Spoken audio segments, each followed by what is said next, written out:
Hey y'all, Happy New Year. It is January 2nd, 2020. We are officially in the future, y'all. I'm like thinking back to when it was 1995 and I was talking my talk with my homegirl on her little Casio keyboard. That was like the first time that we ever put anything on track. And here we are, 25 years later, okay? You could put some shit out your phone and it could be on the internet in minutes. I'm here for it. Let's get it.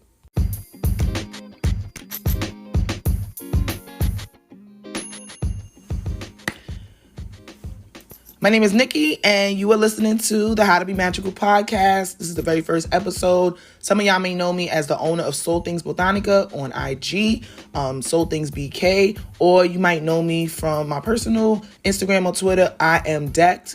But yeah, I've been out here for a little bit. People that know me in real life know I've been about this life for a long time. How to Be Magical literally came about because I wanted to explain my spiritual journey. Like I'm at a place where like I got mad people asking me certain questions about things, and I find myself saying the same things over and over. And I wanted to organize my thoughts for future projects, and I also wanted to express and comment without having to be attached to a visual. Because you know how it is. Sometimes you do a video and then you don't look right, and you don't want to publish it, and then you got to edit it. And I'm just like, nah, I need something that's real simple and streamlined so that way I can get my ideas and my points across without having to worry too much about all of the rigmarole. Because I know how I am. If the shit don't look right, I'm not publishing it. So in order to get out my own way, I was like, let me just commit to a podcast, to something audio, because that's something that I know I could do. I could talk ad nauseum for a long time. That is that's my ache. Like, I talk and I write and I communicate and I love, delving deep into my spiritual work and my practices. And sometimes right now we are in a place, like I said, we in the future. We are in the information era. It is officially 2020. I don't claim no type of roaring 20s, nothing, because I'm black, okay, on both sides, most deaf.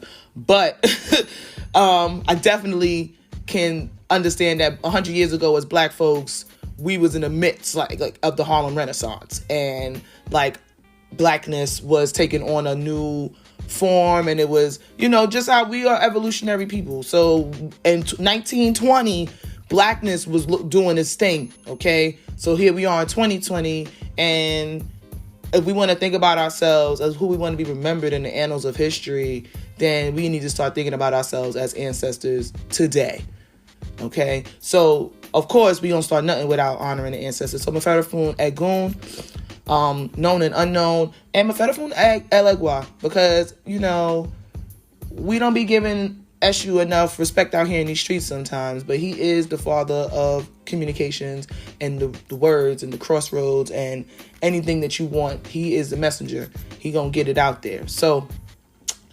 in starting this off, I guess I'm trying to just feel around, and it's gonna take me a little while to find my voice. So I hope y'all bear with me. Thank you so much for listening. Like I said, I started this because I had a lot of people ask me certain questions about who I am. So let me just give y'all a little something about who I am. My name is Nikki Buchanan. I'm from Brooklyn.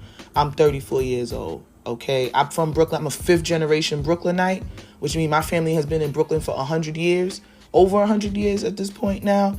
On my mother's side, on my father's side, I'm a first generation American. My father is Jamaican. And I am a spiritualist. I'm a medium. I am a Orisha devotee, and I am a Palo and Gayo. It's like I'm a student of Palo. I am a non-initiate. Let me just put that out there. I am not initiate. I am a non-initiate of the Orisha traditions and of the Palo traditions. So, but I work ancestors heavy. That's my thing right now. Like, it's been my thing. I ain't even gonna say right now. It's my thing because I wanted to start getting into my spiritual work real serious a couple of years ago, but I already have been working with Egun and tapping into my mediumship from when I was a child. But you know how it is. It's just like things come and go in waves. Sometimes you on it, sometimes you're not. And that doesn't take away from your journey, you know. And I think that it's important right now, especially right now. We have so many people asserting their voices and putting their voices out there, which I find, you know, it's six of one, half a dozen of the other. It is great that we have this much diversity in our spiritual practices and in our spiritual representation right now. That's very important, because image is important, representation matters, and we can't let other people tell our stories for us. Like, that's something that we've been dealing with since the dawn of time. We need to be able to tell our own stories. And podcasting and you know, audio books and YouTube channels, social media accounts, all of these things are great tools and vehicles for disseminating information, for getting, you know, people comfortable and familiar with certain terminology and ideologies. But at the end of the day, it's not a substitute for your spiritual journey. I just want to put that out there for y'all. Like, there is nothing on Instagram, Facebook, YouTube, social media, whatever, that's going to do the work for you. If you really about this life, if you really out here trying to be magical, I'm going to keep it 100 with y'all. This is not something that you're going to be able to just put on to something, buy something. Like, nah, this is a process. Woo. This is a process. This is a work, you know. And I think that if we really look at ourselves as students, as warriors, as soldiers out here, like, if we really look at ourselves in ways that do require discipline and regimen and commitment, then we will have a better time on our spiritual journey. That's just my opinion. Because I feel like the times when I'm most disciplined, the times when I'm most committed, the times when I'm most on my shit, I get what I'm supposed to get, you know? And we all backslide, because ain't nobody perfect, you know? And ain't nobody, you know, is going to be on 100%. But it's about transitioning so that way your life these things are integrated into your life, and these things don't feel like something that's so foreign and so far removed. Because once you break certain things down into the concepts of like why you do certain things, then you start to understand, okay, you know what, my life is not even set up. You know, I need to restructure some of the things I'm doing in my life. I need to reevaluate some of the people I'm hanging around. I need to reevaluate some of the food I'm eating. I need to reevaluate the job I'm working. Like, you want to change your whole life around, you know? So you don't really want to walk this road and come through these doors until you ready with yourself. You know, some of us ain't got no choice. Some of us, you know, when you called. And, you know, I'm one of the people who I've been straddling the fence for a long time about certain things, and spirits be like, okay, well, we ain't got time to wait for you no more. So I'm like, all right, fine. You ain't got to talk to me like that. Like, because I don't know about y'all ancestors and y'all spirit guys. My people is kind of spicy. They be talking to me real sideways with love, but sometimes I be like, ooh, my eyebrows. I can't take that heat right now. Please talk to me nice. Okay? So the title of the podcast, How to Be Magical. Some of y'all may know me. Some people, now this is crazy because it's like people know you from all different types of all places or whatever. But I put out a little zine in 2018 called How to Be Magical. It was on my table at the Brooklyn Brujeria Festival, hosted by Chiquita Brujita. And I had these little zines that I was just giving out. Like, I think I had business cards with me, but I wanted something, a little takeaway to give to the people. So I made this little zine, and I called it How to Be Magical. And it's kind of like a little misdirection. I'm going to read the zine. I'm going to read through it. If y'all have a copy, you know, everybody, you already know what it is, but it's so simple. I wanted to do something that was so simple because I feel like there's a lot of flowery language. There's just a lot of buzzwords. I'm going to be honest. I don't really fuck with all of that. Like, I like my things simple. So I wanted to do something simple for the people. So on the cover, it just says How to Be Magical. And then on the inside, it has 6 little points. First one is honor your ancestors, of course, because we can't do nothing without Egun. Second was meditate. Third was talk to your plants. Then it says make and take spiritual baths, light candles, learn a divination system, right? So these are literally like things that I do. Like, these are things that I do.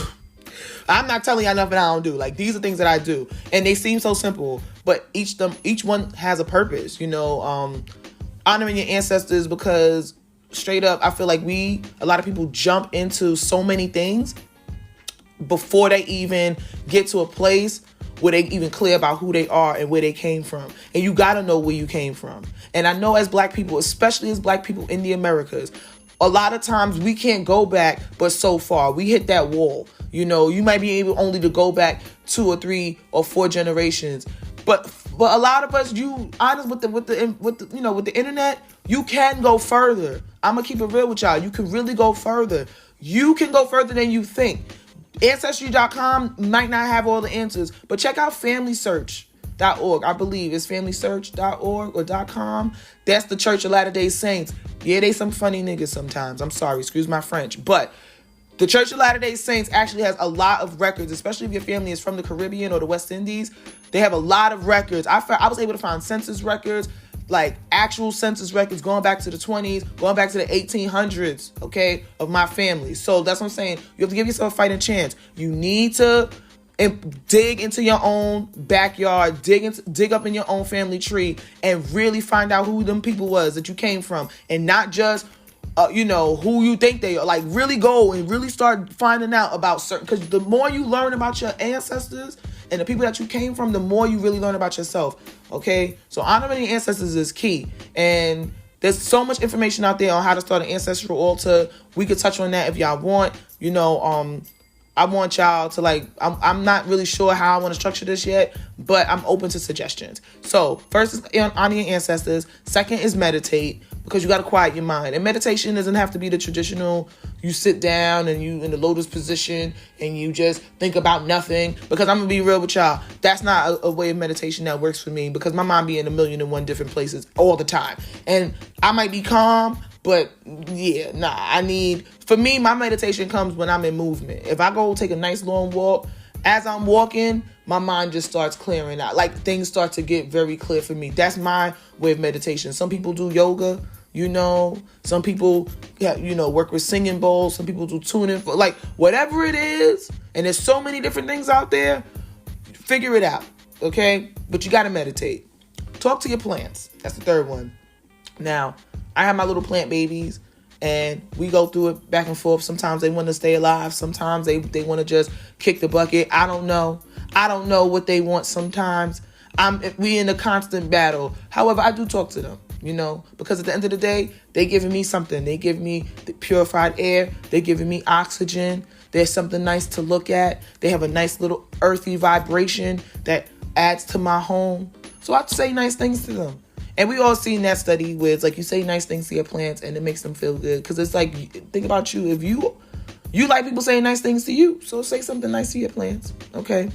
Make and take spiritual baths. Now, this is one that I'm going to be honest. This is my old faithful, my old reliable. I could always tell if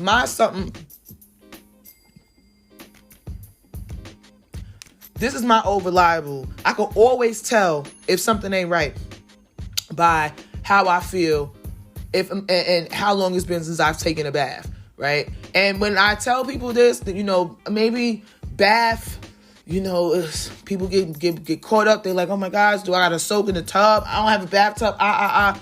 There's many ways. I like to do soaking baths sometimes, and sometimes I like to do pour over baths. Though I feel like pour overs are more like when you mix up your herbs and you mix up your oils and your whatever it is that you mixing up, and after you take your regular shower and you clean the earthly dirt off your body, you pour this over your body from the neck down, and you let it air dry, and it's like a removal. It's like it takes away something. I feel like when you soaking, that's when you want to bring something in. That's when you want to absorb something into your body, into your ethereal body at least. But that, I'm telling you, the clarity that I feel after a white bath, the clarity that I feel after a walnut cord cutting bath, the clarity that I feel after soaking in beautiful flowers and fragrant oils and a shot of rum, okay, change your life. It'll change your life. It really will. And even that, like I said, you don't have to be initiated into any practice to make a spiritual bath, especially, and it's good when you make it yourself, and it's good when you use fresh herbs. Yes, sometimes you got to use whatever you have access to, but the fresher the herb, the better. Real talk. So, and I don't like none of them pre-made baths from the Botanicas or like the spiritual stores that just come in a bottle, and I don't see I need to see a herb floating in that bitch. I'm gonna be real. Like, if there's no herbs in there, I don't know what it's doing. I don't know what that is. I'm like, I know what I need. I need a herb. Okay. The next point was light candles. Now, lighting candles, listen, everybody has this 1,000,001 ways to go about lighting candles. There is so many different types of candle practices out there. You could work with sigils, you could work with herbs, you could dress them, you could put oils, you could put them on your altars. Listen, candles, a candle is a candle, okay? But I use my candles in very specific ways. I always have a candle on my ancestor altar at all times. It never goes out. When it goes out is one immediately replaced. Like, I keep a candle burning. Like, I will never stop. Always keep the fire burning. Like, yo, like, for real. Like, I always keep a candle for my people, because I think about it as like, keeping the light on so that when they know where to come find me. It's like when the light goes out, they're like, hey, what's going on? So I always keep the candle lit for them. Sometimes I might, and that's a 7-day pillar candle in a glass, right? And then sometimes I might use a little chime candle on like my honey jar when I want to boost myself up a little bit, or I feel like I need a little chips of confidence or whatever. If I'm working doing some self work, I'll have a chime candle on top of my honey jar, and then depending on how the candle burns and the wax residue, then I'll know what kind of work I need to do moving forward. Like, oh, maybe I need to tighten up this, or maybe I shouldn't do that. Like, this, we could really have a time talking about candles. I love candles. And then lastly, I had learn a divination system. So this was the one that a lot of people had a lot of questions about too. Like, what's a divination system? I'm like, okay, well, we got to get back to basics. So to divine means to literally that's when people say, oh, you're getting a reading, or like you're doing a spread or whatever. Like, divination is just like how we communicate with the other side. And there are so many divination tools out there. Like, I mentioned doing a spread because I do my cards. I don't read for people at the moment, but I read for myself on a very frequent basis. I don't read. I literally say, like, these are cards I have dedicated to my ancestors. So this is the cards that they use to communicate. One of the ways they use to communicate with me, because they come through in so many different ways. But divination to me is like, you could do tarot, you could read tea leaves, you could read coffee grinds. There's dreams, because I'm a dream medium. So my divination be coming through, and I take a nap and I wake up and I'm like, okay, what the hell was that? And I got to write it down, and then I got to keep my eye open for what is going on around me, because that's the way that my people communicate with me. I'm a heavy dream medium. It's like, it used to scare me when I was younger. Then when I got to like be like a teenager, it used to like excite me, because my real waking life was not what I wanted it to be. And in my dream world, I had a time with my people. Like, I had the most fantastic dreams between the ages of 15 and 19. I remember that very clearly. And then when I got older, they was like, okay, you're having too much fun. We need to talk to you about some real shit now. But yeah, dreaming is my medium. One of my vehicles of mediumship, and it's one of my divination systems. You also have, oh my God, just so many. You have like card talk, what's that called? Playing cards. Like, some people read with playing cards. You got bone readings. Woo, that's that next level. I'm dying to really get into that. Like, there used to be this girl I used to watch on YouTube. She her vibe used to be a little funny style. I ain't gonna hold you. But she used to, what was her name? I can't remember her name right now, but it don't even matter. My girl used to put some bones, some shells, and some rocks in a cup, and she would shake the cup and throw the cup, and then she had a little wand, and she would go over the cup, and she would do a reading with that. I said, yo, what is that?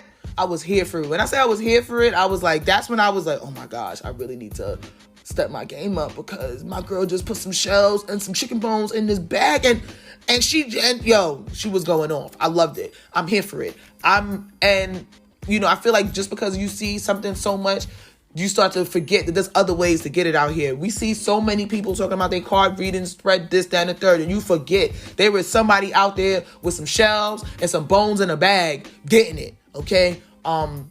It's water gazing, I kind of tapped into that a little bit myself with my ancestral altar. I ain't gonna lie, sometimes it scares me a little bit because I do be seeing something in my big glass. I'll be like, okay, you gotta be prepared.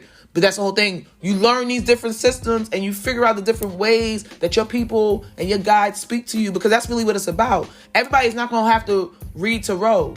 Everybody shouldn't, because if that's not really what is really in line with, in alignment with what your people, how they want to talk to you, then you're going to spend a lot of time learning languages, essentially, that don't nobody speak, So it's like tarot to me is like a nice entryway, that's the way it was introduced to me. But at the same time, I always knew that I'm like, at the end of the day, I could have a dream and it'll tell me everything that a spread is not really gonna tell me right now, and yeah, so these were the 6 points that I had in the How to Be Magical zine. And then here we're gonna do a little flip mode on y'all. Then when you go to the next page, it says stop. Did you know in certain parts of the world these things are illegal? That even holding a zine makes you a criminal. The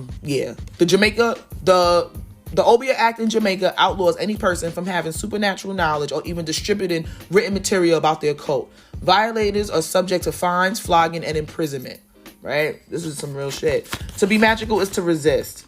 Keep honoring your ancestors. Keep studying their ways. Keep conjuring. To resist is to be free. And then on the back, it says Obia is not a bad word, which is I will put the link in the description bar, but there is a article on a blog on my site where I say that Obia is not a bad word, and I talk about the history of the Obia, anti-Obia laws in Jamaica and all that. But yeah, and then you have to think. So I made this zine, and a lot of people had a lot of questions about this, especially the second half. Like the first half, it was like, oh, okay, this is cool. But the second half, they was like, wait, what you mean I could go to jail for this? I'm like, this is still on the books. Now, whether people want to admit, I'm not even going to say whether they want to admit, but whether people want to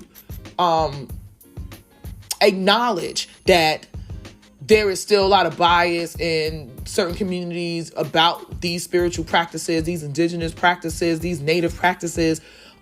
It's there. It's on the books. And listen, I don't play around with the law. I do not mess around with the law at all. But I also know that the law is not a measure of morality. Like whatever is legal or illegal does never has ever been a marker of what's moral, immoral, what's right, what's wrong, what's just, what's unjust. These are just the laws. This is just like to me, it's how you check the temperature of what's the social climate in that country. And in Jamaica, one of the places, that has the highest number of churches per capita, they are very Christian in Jamaica. They are very indoctrinated in their Christianity, and they do not play around, So even for myself, being in America, being in New York, being in Brooklyn, being a child of a Jamaican, even in sharing my spiritual practices, I found myself feeling like I didn't even want to share, or I was being scared, or I was feeling hesitant to say certain things on social media or to my family because I didn't want them to judge me. And after a while, it started to be like, you know what? I can't hide who I am, and I'm not doing myself no favors. There's so many things I do not talk about publicly. There's so many things I do not talk about outside of the community. But in terms of what works for me and how I got started in my journey, I feel like that is my right. Nobody can tell me that I can't talk my talk and live my life, especially anybody that ain't doing a goddamn thing for me. So I need to really break myself out of that. And that's, where we have to take time and find the places where we are still dealing with, colonization and respectability politics, desirability politics, all of these things.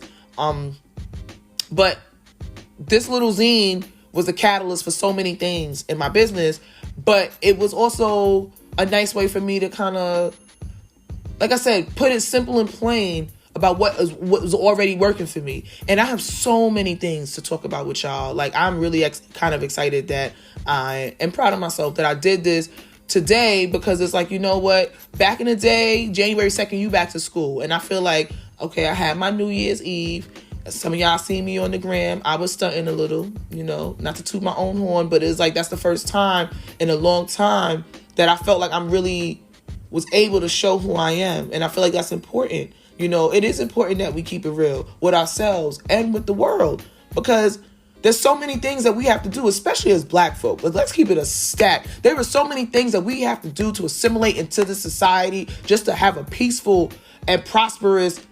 This is what we believe. To have a peaceful and prosperous life, we're going to have to just get on to get along. And sometimes that wears on you. When you're the only Black person at your job, sometimes that shit is not what you want. When you are the only Black family in your neighborhood, sometimes that is not what you want. When you see your neighborhood being changed by gentrification, and when you see stores that you grew up seeing your whole life being turned into chains and different, commercial businesses that really don't do a goddamn thing for the community, and people walking past you like you furniture in your own neighborhood, it starts to wear on you after a while, and you see things on social media that are like constantly reinforcing everything that you're not, or like pushing you to be something that you really ain't in your heart of hearts.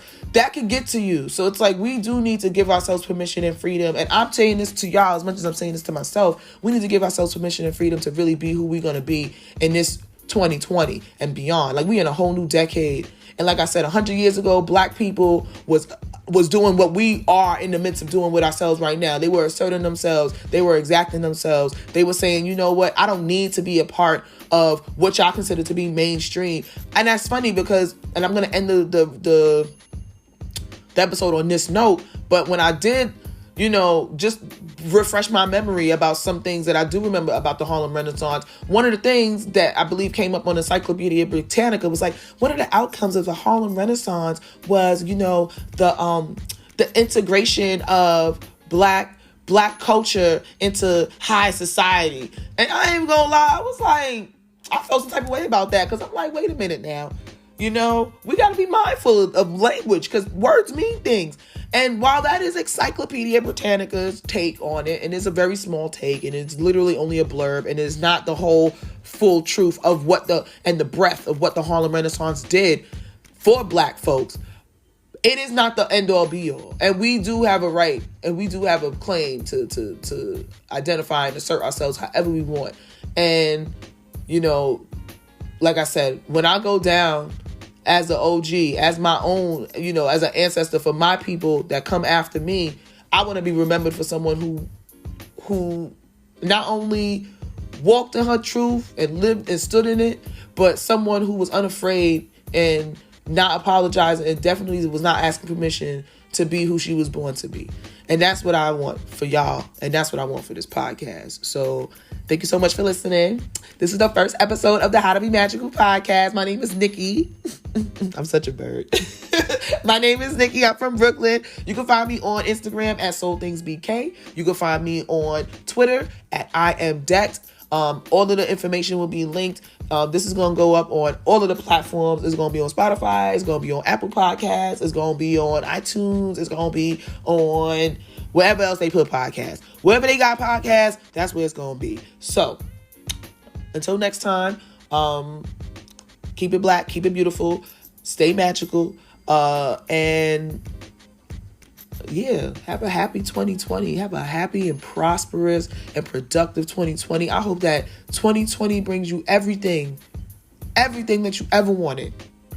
And I hope that you put yourself in a position to go and get everything that you ever wanted. Okay? And with that being said, I love y'all. Peace.